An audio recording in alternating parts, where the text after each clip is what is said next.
Hello everyone, welcome to my channel Law of Attraction. Today is day 25 of 30-day financial freedom journey. आज हम क्या बात करेंगे कि रिच लोग रिच क्यों हैं और पुअर लोग पुअर क्यों हैं, क्या डिफरेंस है दोनों में। मैंने अपनी पिछली वीडियो में 10 डिफरेंसेस बताए थे, आज मैं उससे आगे 5 डिफरेंस और आपको एक्सप्लेन करूंगी कि हमें क्या करना चाहिए ताकि हम रिच माइंडसेट हो। रिच और पुअर पैसे से नहीं होता, रिच और पुअर लोग होते हैं माइंडसेट से। अगर आप अपना रिच माइंडसेट कर लें तो आपको रिच होने से कोई रोक ही नहीं सकता।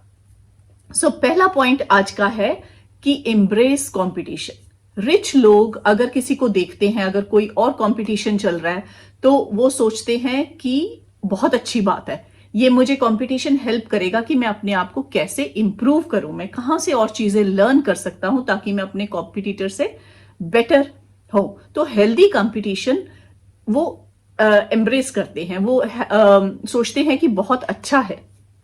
जबकि पुअर माइंडसेट वाले लोग वो सोचते हैं यहाँ पे ऑलरेडी बहुत सारे लोग सेम बिजनेस कर रहे हैं तो मेरा बिजनेस कैसे चलेगा। आप एग्जाम्पल लें, अगर आप पार्लर खोलना चाहते हैं तो आप सोचेंगे कि कितने लोग पार्लर चला रहे हैं तो मेरा पार्लर कैसे चलेगा। अगर मैं बुटीक चला रही हूं तो बहुत सारे लोग हैं जो बुटीक चला रहे हैं। लेकिन आपने देखा होगा एक ही शहर में हर इंसान बुटीक चला रहा है या पार्लर चला रहा है, लेकिन कुछ पार्लर या कुछ बुटीक इतने ज्यादा सक्सेसफुल हो जाते हैं क्योंकि वो चीजों को या तो डिफरेंटली कर रहे हैं या वो अच्छी कस्टमर सर्विस प्रोवाइड कर रहे हैं या कोई डिफरेंस होगा। लेकिन उन्होंने काम शुरू किया, उन्होंने ये नहीं सोचा कि कंपटीशन है, वो कंपटीशन को एक थ्रेट की तरह नहीं देखते। थ्रेट का मतलब है कि एक उन्हें डर नहीं लगता कि और लोग भी कर रहे हैं तो मैं करूंगा तो मैं फेल हो जाऊंगा। तो ये माइंडसेट होना बहुत जरूरी है कि आप कंपटीशन, हेल्दी कंपटीशन को एनकरेज करें। कंपटीशन होगा तभी आप सॉल्यूशन ढूंढेंगे कि अगर वो इंसान इतने अमाउंट पे ये चीज बेच सकता है तो मैं कैसे उसको कम दाम पे बेच सकता हूं और बेटर क्वालिटी दे सकता हूं। अगर वो ये चीजें प्रोवाइड कर रहा है बहुत अच्छी बात है, मैं उससे बेटर चीजें कैसे प्रोवाइड कर सकता हूं। यही चीज अमेजॉन ने करी। अगर अमेजॉन ये सोचता कि मैं कैसे चीजें, लोग तो बाहर जाके खरीदते ही नहीं है, बाहर जाके खरीदते हैं, ऑनलाइन खरीदते नहीं है, तो वो चीजें कभी अमेजॉन एक इतनी बड़ी कंपनी नहीं बन पाता। नेक्स्ट पॉइंट है सॉल्यूशन ओरिएंटेड। जो रिच माइंडसेट के लोग हैं वो प्रॉब्लम को प्रॉब्लम नहीं देखते, वो देखते हैं कि प्रॉब्लम आई है, एक सिचुएशन है, वो देखते हैं कि एक सिचुएशन है और मैं कैसे इस सिचुएशन में सॉल्यूशन ढूंढूं। जबकि पुअर माइंडसेट के लोग ये सोचते हैं कि ये सिचुएशन है, ये तो प्रॉब्लम है। आप मेरे बातों से रिलेट कर रहे होंगे क्योंकि बहुत सारे लोग, मैं भी ऐसी थी, इसमें कुछ गलत नहीं है। लेकिन अब समय है हमें अपना सोच बदलनी है, हमें अपनी माइंडसेट बदलना है, हमें अपना माइंडसेट ब्रॉडर करना है और माइंडसेट ऐसे करना है कि ग्रोथ का माइंडसेट होना चाहिए।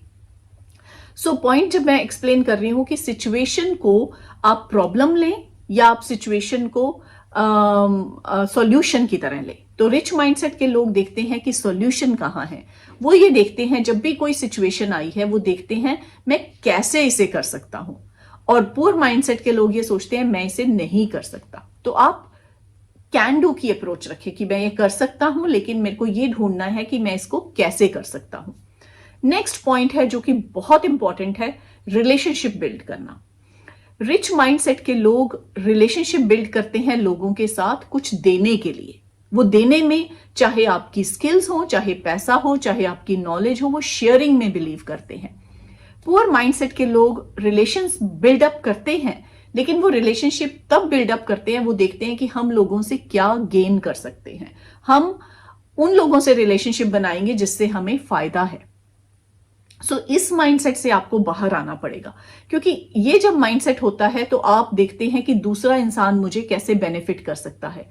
आप इस जोन से निकल के आप ये सोचें कि आप दूसरे को कैसे बेनिफिट कर सकते हैं। वहां से आपको बिजनेस आइडियाज आएंगे कि आप अगर दूसरे को बेनिफिट कर सकते हैं तो आप क्या क्या चीजें कर सकते हैं। और ये बहुत इंपॉर्टेंट बात है जो रिच माइंडसेट में होती है। नेक्स्ट पॉइंट है पॉजिटिव एटीट्यूड। ये बहुत बार हमने एक्सप्लेन किया है लॉ ऑफ अट्रैक्शन में, अपना पॉजिटिव एटीट्यूड रखो, अपना नेगेटिव थिंकिंग मत रखो।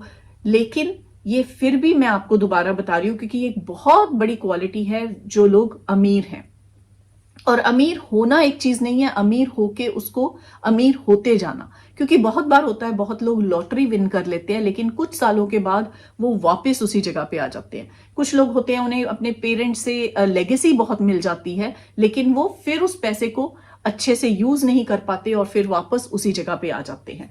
तो ये पॉजिटिव माइंडसेट क्या है? पॉजिटिव माइंडसेट है एक तो कैन डू अप्रोच, कि मैं ये कर सकता हूं।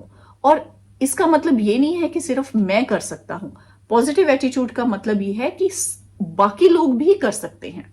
तो आप ये रखें कि आप कर सकते हैं, दूसरे भी कर सकते हैं, लेकिन आप इकट्ठे इसको कैसे बेटर कर सकते हैं।